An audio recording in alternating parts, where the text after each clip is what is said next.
สบายดีทุกคนยินดีต้อนรับทุกคนเข้าสู่ช่องของกุ๊กกิ๊กสมาร์ทสารวันนี้กิ๊กมาอยู่ส่วนภูทองมื้อที่สองแล้วทุกคนคือตอนนี้เขายังอยู่ในสุดเครื่องแบบนักเรียนอยู่เลยอันนี้ไอ้อูสิเกียมจัดฮานค่ายวันนี้เลยวะเริ่มค่ายแล้ววะนี่เริ่มแล้วเขาจะมาซ้อมงานในอู่เห็นเลยจะมาบูมาไม่คือตัวสีแดงแล้วก็อัญญาเป็นลายตอนนี้ก็กำลังพากันจัดฮานแต่กิ๊กรู้สึกว่าเครื่องนี้ไล่ก้นฮานอีกรู้สึกว่าเครื่องนี้ไล่ก้นไล่ก้นฮานนี่อันนี้มันทางเฮือนขัวเพิ่นจัดการให้ยังพายังไม่เป็นหัวอีกนึงเขาลืมนี่มี FC เพิ่นคอมเมนต์มาบอกว่าให้กูคลิกฮันรีวิวเบิ่งอันนี้แน่แต่ว่าที่มาตอนเช้าทุกคนโอเคเขาสึกว่าคนยังเขาเจ้ายังนอนอยู่เขาเจ้ายังบ่ทันเปิดทานทุกคนนี่ทางนี้ตอนนี้เขาเจ้ายังบ่ทันได้จัดหลายเพราะว่าอันมันยังเป็นมันยังบ่แม่นมือบุญแท้แต่เมื่อกี้รู้สึกว่าถ้าเป็นฮอนมือบุญแท้นี่น่าจะหลายทุกคนแล้วทางกองท่านจะเป็นสนามกีฬาบอลกับเจ้าเตะบาสทุกคนแต่ว่าเดินน้อยๆเดินบริกวางเนาะแล้วก็ทางนี้นี่จะมีเครื่องลิ้นพร้อมงานบุญอันนี้นี่ง่ายก้นหมู่ในร้องสารเลยเพราะเป็นงานบุญประเพณีมงก็คือคนมงกับเจ้าท่านเฮ็ดพร้อมกันได้บุญนะแต่ละจุดนี่คือกันเบิดไงอันนั้นคือสิ่งสาสวัสดิ์แต่รู้สึกว่ามันน้อยคือตอนเมื่อคืนทุกคนงามเมื่อคืนนี้นะเจ้าเปิดไฟแล้วมันมีสีหลายอันอันนี้มันเดินรถสติงน้อยหั่นหลายทางทุนน่าจะเน้นมาหมุนและอันนี้มันสไลเดอร์แล้วก็มีตัวนอนโบแมนตัวนอนของแท้ได้ตัวนอนขี่รถไฟแล้วนั่นก็แม่สิงสาแล้วทางนั้นซีเมนต์ฮันปุ่มปอกปุ่มเปาด้านเหนือคุณนะแต่ตอนนี้ฮันเริ่มมาเนี่ยเอ็ดเครื่องเพราะว่าใส่สุดมันเหี่ยนเพราะว่าที่ซึ่ง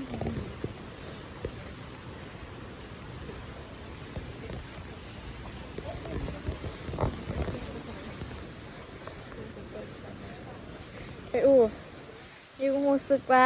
ลูกค้าเข้าร้านเขาคือซีอายกินข้าวเนี่ยลูกค้าคนแรกนะ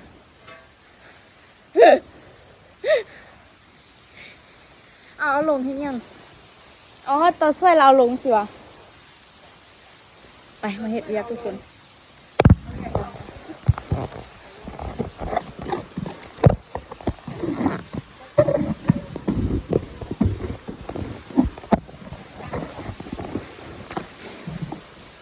แล้วค่ะกองไข่บาซูซีแท็กถ้ากองไปอ้วตายมันคอนงงเงงหน่อยคอยได้แล้วที่จะมาฟังได้ตัวกับออกคืนสู้กันเลย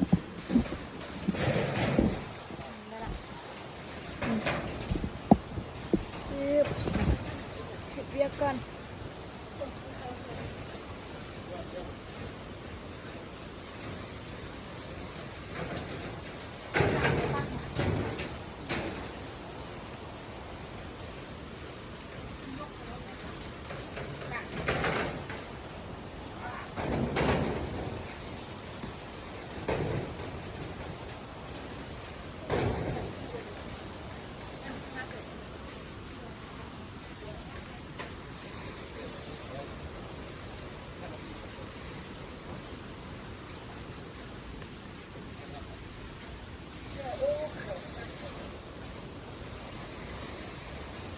เลยบอกพุ่งไปบอก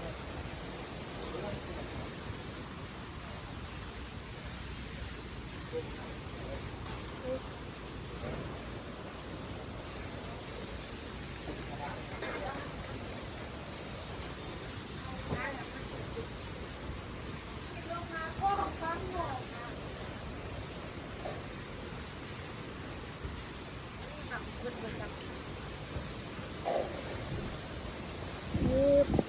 กองหอกระซูซีวิตไป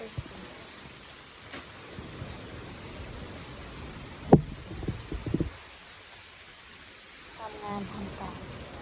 มาซื้อเครื่องเฟรได้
เอาประตัน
ข้างปลาอย่าไว้สุดข้างปลา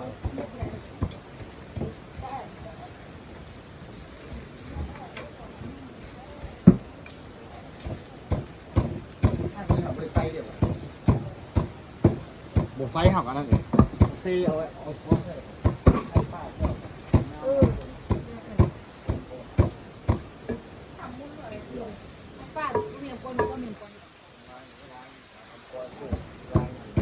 ตั้งแรงนา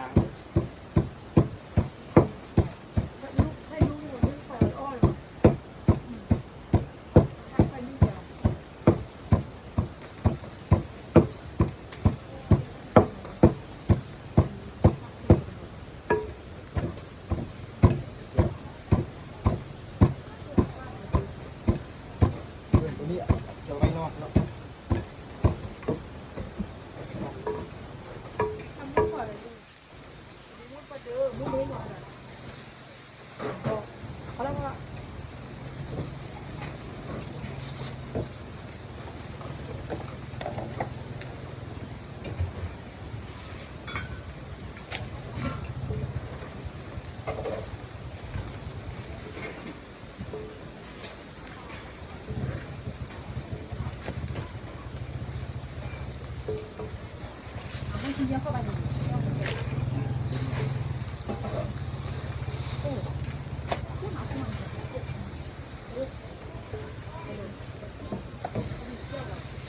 นี่เลย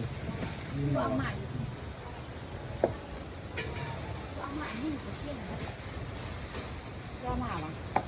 นี่ทุกคนตอนนี้เริ่มเปิดฮานเป็นทางการแล้วแต่ตอนนี้กำลังกินอยู่ทุกคน อันนี้แม่นกุกกิ๊กกับไปอู้เป็นผู้เสียป้าบักคักๆนี่นี่ละแม่นทานเห่าเพราะว่ากระจัดแล้วว่าสัญญาณบ่เป็นระบบระเบียบยังบ่ทันแล้ว100%แต่ว่ากินฮัสซิลิปะมีนาอันนี้มันทานเครื่องต่ำเนาะและอันนี้มันอันบ่อนนั้นน้ำในไข่เครื่องกินข้าวเขาไม่อยากไปกินข้าวก่อนไปกินข้าวซอยยังกินอยู่นี่เลยแพงมีเงินกินให้กิ๊กใส่นี่ก็ได้ไปอ้าวได้5,000ดีวะตีรถกับ10%เห็นไป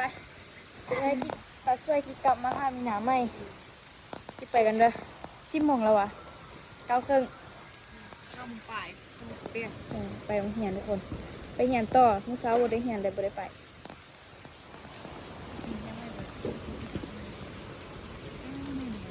นั่นแหละชุมน้อยใช่ปะ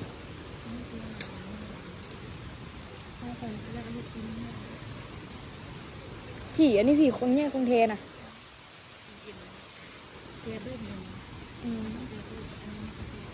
เสียมันก็อ่านน้ำยำมาดู เนี่ยเฮ็ดเองก่อน ต้องกินเกะเลยให้แม่เกะเลย แต่รู้สึกว่านี่อยากเข็ม เข็มแม่เกิดจะตาย อ๋อ แว่พอแว่ว่าพอดีแล้ว แต่ว่าเบิ้งทรงเรามากินเข็ม อืม แม่จะไปกินอะไร อืม เกิดเส้นยังลูกเกิดเส้นยังเหรอได้ที่ ใช่ๆมัน เข็ม เนาะ นี้นี่ เข็มจำ ตัวบ้ากินเข็มนี่เหมือนเบิ้งทรงเติมเกลือตลอดนะ จ้ะไอ้ตานี่ก็พอดีเซ่ไปคือไปโรงเรียนก่อนทุกคนตอนนี้เขาก็เริ่มเปิดร้านละแต่ว่าทางข้างร้านเฮานี่ยังบ่มีรีแบวสงสัยเพิ่นสิให้เฮา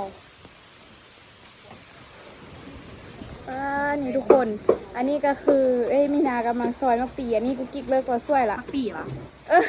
ข้าวกะหล่ำเบิดตึกเฮาเข้าแต่ห้องเฮาเอ้ยเหียนนะเราจะซื้อเราจะซื้อไปหักคะแนนให้ ม้วนไรเอา เฟิร์ถ้วยเท่าใดไอ้อูถ้วยเท่าเด้อถ้วย50เขาวเปียกเด้ พันตัวให้ถ้วยพิเศษละ30 โอเคโอ้ยแถมกินนี่เสาได้เขาวเปียกถ้วยหนึงเนาะกระเจ้าเบอร์แตกเงินแล้วบัดนี้นะใบ5,000ไปเบิดละอ้าภูมิใจลินใด30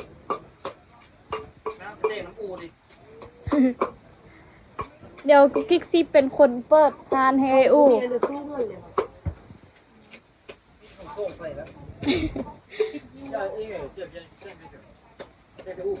เมื่อกี้ได้ค่ายแล้ววะค่ายยังค่ายข้าวเปียกไปเดี๋ยวกุ๊กกิ๊กสิกินข้าวก่อนทุกคน เริ่มหิวข้าวละป้านี่ทุกคนกุ๊กกิ๊กเป็นลูกค้าคนที่3ของร้านทุกคน ในข้าวเปียก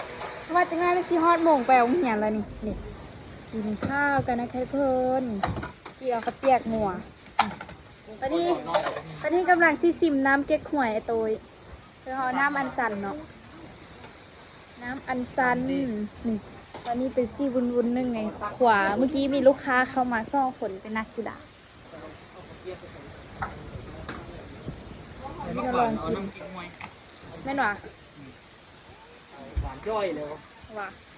ลองซิมกันป้านี่เลยทุกคนทานซ้ำแม่ครัวนี่ยังอัพโหลดลงเฟซแล้ววะนี่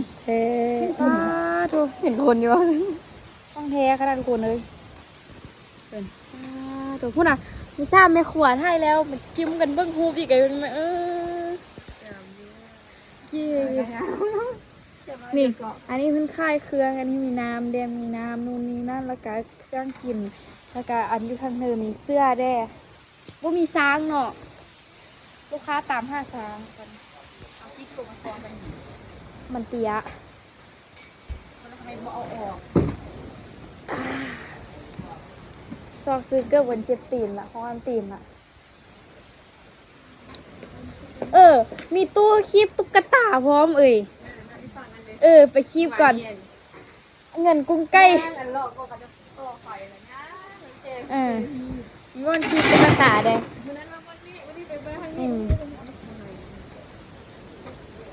ให้ไฟมาละ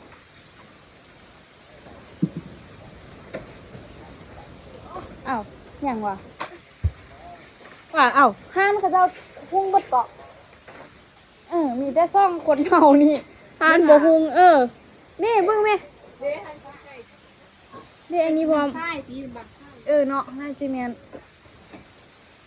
เป็นแต่สองทานเหรอ ดูได้ค่ายกับเปียกซ้ำหน่อยแล้วค่ะซ้ำเสื้อให้ซ้ำกุกกิ๊ก อีกชั่วโมงนึงคำเลยคายซ้ำด้วย เมื่อกี้ลูกค้าย่างมา ลูกค้าบุกล้าเข้าแล้วแม่ค้าไล่ก็ลูกค้าเนาะ ไอ้ยิ่งไปลิ้นอาหารไปคิดตุ๊กตุนก่อน คนกิ๊กเป็นลูกซอสค่ะนั่นเลยตอนนี้กิ๊กมาเหือนแล้วทุกคน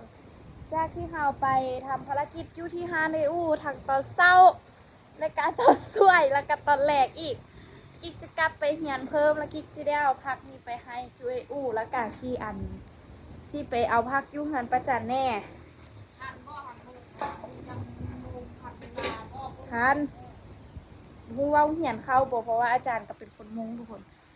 พาทันที่คนไม่ได้ไปเหียนที่เป็นไข้แต่ว่าตอนนี้กำลังที่เป็นไข้อีกแล้วเพราะว่ามันเปลี่ยนอากาศน่ะเสี่ยวเครื่องไม่ให้แต่ว่าอูฮันบริยุกหันอูยุกหันอูบริยุกหันลาจากน้อยเพื่อนก็สิเก็บอีกทุกคนเก็บไปเมื่อเช้าคือก็ไปส่งอีกแล้วเป็นแม่ค้าขายหอมจากเนาะขายหอมให้อูเดี๋ยวไล่เงินให้อูนี่เมื่อวานนี้200,000มื้อนี้เอาอีก200,000เป็น400,000จบงานได้10ปลายล้านไปทุกคนเดี๋ยวกี้เอาห้อมไปให้เพิ่นกันเลยทุกคนมาไล่ไปทุกคนเราพักไปส่งไอ้อูกลับมาครั้งเหนื่อยที่ไปเห็นเพิ่นเนาะชื่อกี่คืนที่ชื่อรถกลับไปกลับมาจนว่าเมื่อยทุกคนไม่ให้เลยทุกคนละไปกินข้าวไปกินยาไล่อั้นนะไม่ใช่นอนเลยทุกคนตาเลยจนว่าดังมันเลยเมื่อยแล้วทุกคนถ้าเกิดเปิดทานในทีนึงแต่ว่ากินทันทีแล้วกลับไปกลับมานี่เลยว่าเมื่อยแล้วกลับเป็นไข้อีกเนี่ยแล้วคลิปนี้ที่ไปก่อนนะทุกคนเด้อเจอกันในคลิปวิดีโอหน้าเดี๋ยวไม่นะให้ซีท่าคลิปทุกคนเบิ้งวันนี้กับเจ้าท่าเชียร์แล้วนะทุกคนนะซีท่าคลิปทุกคนเบิ้งแล้วก็อันน้าบันนั้นมาล่ะแต่ซีเมนฮอดเมือนที่กับเจ้ายุนมาขอนขนาดตะกี้จะที่ให้ทุกคนเบิ้งอีกเด้อเดี๋ยวคลิปนี้ที่ไปก่อนนะทุกคนเนาะสำหรับคลิปนี้ขอตัวลาไปก่อนทุกคนเด้อบ๊ายบาย